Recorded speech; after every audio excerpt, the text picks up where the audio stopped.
आज की कहानी मध्य प्रदेश की है। मध्य प्रदेश में एक थाना आता है, मूगंज थाना। मूगंज थाना सीमा में एक गांव है। ये बात 2017 की है। 6 जून को एक पति पत्नी काम से लौटकर घर पहुंचे तो उन्हें अपनी 16 वर्षीय बेटी रोशनी का अध जला शव फर्श पर पड़ा मिला। उनकी चीख पुकार सुनकर गांव के लोग मौके पर जमा हो गए और पूरे मामले को देखते हुए गांव के चौकीदार ने मूगंज थाने में इस घटना की सूचना दे दी। सूचना पाकर तत्कालीन मूगंज टीआई हरीश दुबे ने एसआई दान सिंह परस्ते के नेतृत्व में एक टीम गांव रवाना कर दी। पुलिस ने मौके पर पहुंचकर जरूरी कागजी कार्रवाई की, पंचनामा तैयार किया और रोशनी के शव को पोस्टमार्टम के लिए भेज दिया। रोशनी के माता पिता से बात की, जिसमें उन्होंने बताया कि उनकी कुल 5 संतान, 3 बेटियां और 2 बेटे हैं। 2 बेटियों की शादी हो चुकी थी, जबकि तीसरी 16 वर्षीय रोशनी और दोनों बेटे उनके साथ रहते हैं। रोशनी के माता पिता गांव में रहने वाले एक किसान नरेंद्र सिंह के यहाँ मजदूरी करते हैं। उस दिन नरेंद्र सिंह के घर पर उनकी बेटी की बारात आने वाली थी, इसलिए पति पत्नी और दोनों बेटे रोशनी को घर पर अकेला छोड़कर नरेंद्र के घर शादी की तैयारियों में मदद करने के काम में जुटे थे। इसी बीच दोपहर में जब काम से कुछ राहत मिली तो दोनों बेटों को नरेंद्र के घर पर ही छोड़कर पति पत्नी कुछ देर के लिए घर वापस आए तो यहाँ उन्होंने अपनी 16 वर्षीय बेटी रोशनी की अधजली लाश देखी। पुलिस ने मौके पर पहुंचकर प्रारंभिक जांच के बाद अप्राकृतिक मृत्यु का मामला दर्ज किया और जांच की प्रक्रिया शुरू की। इस मामले की पूरी जिम्मेदारी एसआई दान सिंह परस्ते को सौंपी गई, जो टीम के साथ घटनास्थल से सबूत इकट्ठा करने और मौत के कारणों का पता लगाने में जुट गए। पुलिस यह समझने की कोशिश कर रही थी कि रोशनी की मौत किसी साजिश का नतीजा थी या कोई दुर्भाग्यपूर्ण दुर्घटना। बेटी के अंतिम संस्कार से निवृत्त होकर रोशनी के पिता थाने की दहलीज पर बार बार जाने लगे। उनका कहना था कि उनकी बेटी रोशनी जितनी सुंदर थी, उतनी ही समझदार और साहसी भी। वह खुद से आग नहीं लगा सकती। सबसे बड़ी बात यह थी कि रोशनी को घर में किसी भी प्रकार की परेशानी नहीं थी। घटना वाले दिन भी वह आम दिनों की तरह हंसते हंसते अपने काम कर रही थी। ऐसे में अचानक घटी इस घटना को रोशनी का पिता न तो दुर्घटना मानने के लिए तैयार थे और न ही आत्महत्या। पुलिस ने पोस्टमार्टम रिपोर्ट का इंतजार किया ताकि यह तय किया जा सके कि यह दुर्घटना आत्महत्या या हत्या थी। इस बीच पुलिस अपनी जांच जारी रखी, लेकिन जब काफी समय बीत जाने के बाद भी कोई ठोस सबूत नहीं मिले तो तत्कालीन टीआई हरीश दुबे ने रोशनी की मौत की फाइल को बंद कर दिया। इसके बावजूद रोशनी का पिता बार बार थाने आकर अपनी बेटी के लिए न्याय की मांग करता रहा, लेकिन स्थिति में कोई बदलाव नहीं आया। एक तो पुलिस के पास काम की कमी नहीं थी और दूसरी ओर कुछ पुलिस अधिकारियों को गरीब की फरियाद सुनने की आदत नहीं थी। धीरे धीरे 3 साल बीत गए। रोशनी की मौत के समय मूगंज में तैनात टीआई हरीश दुबे के तबादले के बाद टीआई कन्हैया सिंह बरोल ने मूगंज थाने में कार्यभार संभाला। नए टीआई के रूप में उनकी आदत थी कि वह पुराने पेंडिंग मामलों की फाइलें पलटते थे। 6 जुलाई 2020 को जब टीआई कन्हैया सिंह बघेल पुराने मामलों की फाइलें देख रहे थे, तभी उन्होंने 3 साल पहले 6 जून 2017 को हुई रोशनी की मौत की फाइल खोली। जैसे ही उन्होंने फाइल पलटी, एक सीलबंद लिफाफा अचानक नीचे गिर गया। लिफाफा देखने पर साफ था कि यह रोशनी की पोस्टमार्टम रिपोर्ट है। इसे सीलबंद देखकर टीआई कन्हैया सिंह बघेल चौंक गए। संदिग्ध मृत्यु के मामले में पोस्टमार्टम रिपोर्ट बेहद महत्वपूर्ण होती है। अब टीआई कन्हैया सिंह बघेल को इस रिपोर्ट को खोलकर मामले की सच्चाई का पता लगाना था।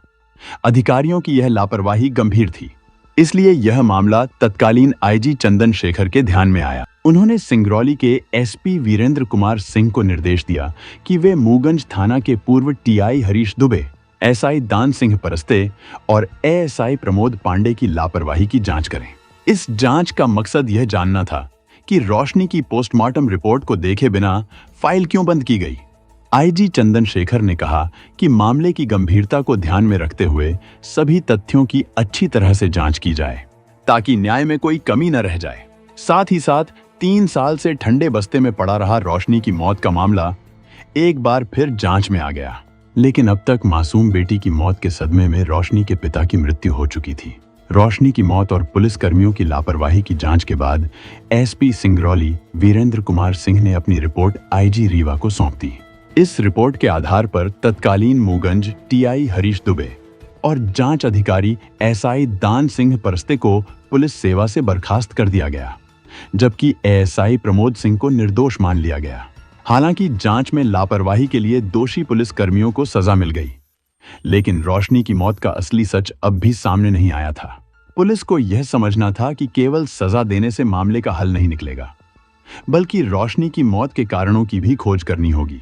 इस बीच जब विवेक सिंह ने रीवा के एसपी के रूप में पदभार संभाला, तो उन्होंने मूगंज एसपी की जिम्मेदारी विवेक कुमार लाल को सौंप दी। इस बदलाव के साथ रोशनी की मौत के रहस्य को सुलझाने की जिम्मेदारी एएसपी श्रीलाल ने एसडीओपी मूगंज नवीन दुबे को सौंपी। यह सच है कि इस समय तक इलाके के लोग रोशनी की मौत को लगभग भुला चुके थे, लेकिन रोशनी के मामले में एक इंस्पेक्टर और एक सब इंस्पेक्टर की नौकरी जाने के बाद यह मामला फिर चर्चा में आ गया था। इसलिए मामला हाथ में आते ही एसडीओपी श्री दुबे की फाइल का गहराई से अध्ययन करने के बाद कई बार गांव का दौरा किया। हर बार दर्जनों लोगों ने रोशनी के बारे में पूछताछ की, लेकिन कोई ठोस जानकारी सामने नहीं आई, सिवाय इसके कि गांव के लोगों की बातों से रोशनी की मां शीतल की जिंदगी पर उनकी नजर गड़ गई। दरअसल पूछताछ के दौरान गांव में किसी भी व्यक्ति ने 16 साल की रोशनी के बारे में तो कोई सवाल नहीं उठाया।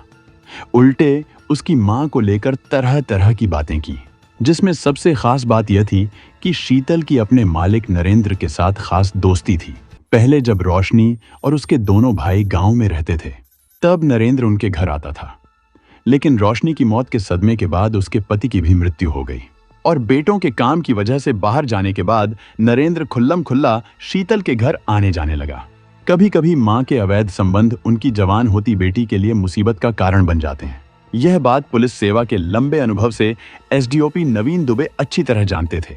इसलिए उन्होंने शीतल से रोशनी की मौत वाले दिन की घटनाओं के बारे में गहराई से पूछताछ की। शीतल ने बताया कि उस दिन मालिक की बेटी की बारात आने वाली थी, इसलिए काम ज्यादा होने के कारण उसके पति और दोनों बेटे सुबह से ही मालिक के घर काम करने चले गए थे।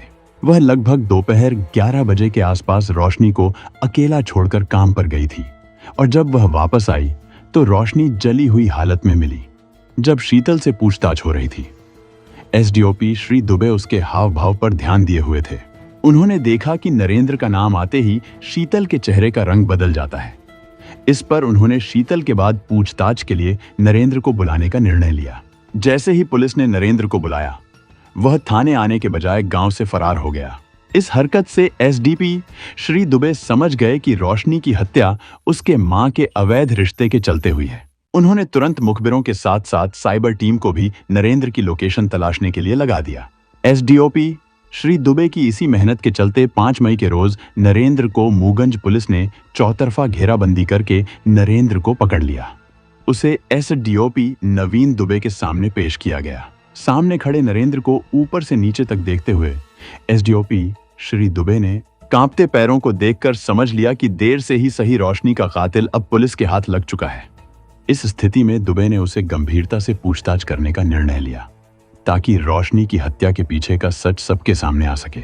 नरेंद्र ने पूछताछ के दौरान पहले तो इधर उधर की बातें करने की कोशिश की, लेकिन एसडीओपी श्री दुबे ने उसे सीधे कहा, यह साफ है कि तूने ही रोशनी का कत्ल किया था। अगर तू अब भी झूठ बोलने की कोशिश करेगा तो गले में हाथ डालकर सच उगलवाने का इंतजाम कर लूंगा। तेरी भलाई इसी में है कि तू सीधे सीधे जवाब दे। एसडीओपी श्री दुबे का यह तीर सीधे निशाने पर लगा। उनकी सख्त बातें सुनकर नरेंद्र ने आखिरकार रोशनी की हत्या करने की बात स्वीकार कर ली और पूरी कहानी सुनाई। उसने बताया कि किस तरह और क्यों उसने यह क्रूर कदम उठाया, जिससे रोशनी की जान गई। इस कन्फेशन ने पुलिस को मामले के और पहलुओं को समझने में मदद की। गांव में अपनी 5 संतानों और पति के साथ रहने वाली शीतल की सुंदरता की चर्चा आसपास के गांव में भी होती थी। वह 5 बच्चों की मां बन चुकी थी, लेकिन एक नजर में देखने पर लोग उसे नवविवाहिता समझने की गलती कर देते थे। जैसी मां सुंदर थी, वैसी ही उसकी बेटियां भी। लेकिन पति के पास खेती की इतनी जमीन नहीं थी कि 7 पेट आराम से भर सकें। इसलिए खेती के अलावा दोनों पति पत्नी दूसरे खेतों में मजदूरी करके किसी तरह से घर चला रहे थे। इससे पेट भरने की समस्या तो कुछ हद तक हल हो जाती थी, लेकिन समय के साथ बेटियां बढ़ी हुई तो उनकी शादी के लिए पैसा जुटाना इस गरीब परिवार के लिए आसान नहीं था। इसलिए जब कोई रास्ता नहीं दिखा तो शीतल ने बेटियों के शादी के लिए नरेंद्र से मदद मांगने की सोची। दरअसल शीतल कई बार नरेंद्र के खेत पर मजदूरी करने जा चुकी थी और जब भी वह नरेंद्र के खेत पर काम के लिए जाती थी, नरेंद्र उसके आसपास घूम घूम कर शीतल को पाने की कोशिश करता रहता था। शीतल इस पर ध्यान नहीं देती थी, लेकिन जब बेटियों की शादी की बात आई तो उसे नरेंद्र ही एक सहारा दिखा जो उसे मुंह मांगा पैसा दे सकता था। इसलिए काफी सोच विचार कर एक रोज शीतल में नरेंद्र से बेटी की शादी के लिए रकम उधार मांगी तो नरेंद्र हंसते हुए केवल बड़ी रकम दे दी, बल्कि पैसा देते समय यह भी कह दिया, लौटाने में दिक्कत हो तो बताना, हम दोनों कोई दूसरा रास्ता निकाल लेंगे। शीतल की बेटी की शादी तो बाद में हुई, लेकिन इससे पहले नरेंद्र ने शीतल के तन से अपनी रकम वसूलना शुरू कर दिया। इसके लिए रोज रोज छुपकर मिलने की परेशानी न हो, इसलिए उसने शीतल और उसके पति को स्थायी रूप से अपने खेतों में मजदूरी करने के लिए बुला लिया, जिससे आए दिन नरेंद्र और शीतल एक दूसरे की वासना में डूबे रहने लगे। इसका असर यह हुआ कि कुछ ही दिनों में शीतल नरेंद्र की दीवानी हो गई और वक्त के साथ नरेंद्र की मदद से शीतल की दूसरी बेटी की भी शादी हो गई और तीसरी सबसे छोटी बेटी रोशनी भी जवानी की दहलीज पर आ पहुंची। जब खेतों में काम नहीं होता था तब अक्सर शीतल से मिलने के लिए नरेंद्र उसके घर आता रहता था। इसलिए ऐसे में जब एक रोज उसकी नजर 16 साल की हो रही रोशनी पर पड़ी तो वह पागल हो उठा। रोशनी भी अपनी मां की तरह सुंदर थी, इसलिए नरेंद्र से ठान लिया कि यह रोशनी को भी हासिल करके रहेगा। इसके लिए उसने योजना बनाकर शीतल के साथ साथ रोशनी पर भी पैसा लुटाना शुरू कर दिया। वह रोशनी का गिफ्ट देने लगा और इस दौरान जब रोशनी उसके पास आती तो नरेंद्र किसी न किसी बहाने से उसे छूने की कोशिश करता। रोशनी के लिए पागल रहने लगा। 6 जून के दिन नरेंद्र की बेटी की शादी थी, इसलिए रोशनी के पिता और दोनों भाई सुबह से ही नरेंद्र के घर पर शादी के काम में मदद करने गए थे। नरेंद्र ने बेटों से शीतल के बारे में पूछा तो उन्होंने बताया कि वह खाना बनाकर थोड़ी देर में आ जाएंगी। नरेंद्र ने सोचा कि पति और बेटे घर पर हैं, इसलिए शीतल से 5-10 मिनट की मुलाकात करने की सोचकर नरेंद्र उसे काम के लिए बुलाने के बहाने अपनी मोटरसाइकिल लेकर उसके घर पहुंच गया। जब नरेंद्र शीतल के घर पहुंचा तब शीतल उसी वक्त नरेंद्र के घर आने के लिए दरवाजे से बाहर निकल रही थी। यह देखकर नरेंद्र ने उसे वापस अंदर चलने को कहा, लेकिन तभी गांव के 1-2 लोग उसी तरफ आते दिखाई देने से नरेंद्र ने शीतल को मोटरसाइकिल पर बैठाकर अपने घर की तरफ चल पड़ा। नरेंद्र को मालूम था कि रोशनी घर में सो रही है। शीतल को अपने घर के बाहर मोटरसाइकिल से उतारकर तुरंत ही वापस शीतल के घर में दाखिल हो गया। नरेंद्र को देखते ही बिस्तर पर लेटी रोशनी से छेड़खानी करने लगा, लेकिन रोशनी उसका विरोध करती रही। इतना नहीं, उसने धमकी दी कि वह इस बात की शिकायत पिता और भाइयों से करेगी। पिता और भाई से शिकायत करने की बात से वह डर तो गया, लेकिन उसने सोच लिया कि जब मामला बिगड़ना ही है तो रोशनी को यूं छोड़ देना भी सही नहीं। इसलिए वो रोशनी को काबू करने की कोशिश करने लगा, लेकिन रोशनी नहीं मानी तो उसने गुस्से में आकर पास में रखा रोटी सेंकने वाला लोहे का तवा उसके गले दे मारा, जिससे रोशनी बेहोश होकर जमीन पर गिर गई। यह देखकर नरेंद्र के हाथ पैर फूल गए। उसे लगा कि अगर आज विवाद हुआ तो दरवाजे पर आ रही बेटी की बारात को मुंह दिखाने लायक नहीं रह जाएगा। इसलिए उसने रोशनी का गला दबाकर उसकी हत्या करने के बाद लाश पर मिट्टी का तेल डालकर आग लगा दी और चुपचाप घर आकर बेटी की बारात के स्वागत की तैयारी करने लगा। इधर थोड़ी देर बाद शीतल और उसका पति घर पहुंचे तो बेटी का अधजला शव पाकर गांव में तहलका मच गया। लेकिन तत्कालीन मूगंज थाना टीआई हरीश दुबे और जांच अधिकारी एसआई दान सिंह परस्ते की घोर लापरवाही के चलते न केवल बेटी की मौत के सदमे में पिता की जान चली गई, बल्कि बेटी का कातिल नरेंद्र 6 साल तक मृतका की मां के संग वासना का खेल रचाता रहा। लेकिन शीतल को यह नहीं पता था कि जिसके साथ संबंध बना रही है वही उसकी नाबालिग बेटी रोशनी की मौत का कारण बनी थी। जब शीतल को अपनी बेटी की हत्या की सच्चाई का पता चला तो उसकी दुनिया टूट गई। उसे समझ में आया कि नरेंद्र ने उसकी मासूम बेटी की जिंदगी छीन ली, जबकि वह खुद उस इंसान के साथ अवैध रिश्ते में लिपटी हुई थी।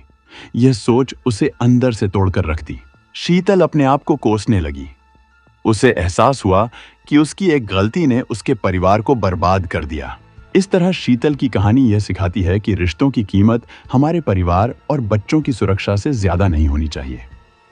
यह कहानी इस बात का भी सबक देती है कि समाज में बढ़ते अपराध के पीछे कहीं न कहीं मानसिक स्वास्थ्य, निराशा और अत्यधिक हिंसात्मक कंटेंट का भी हाथ हो सकता है।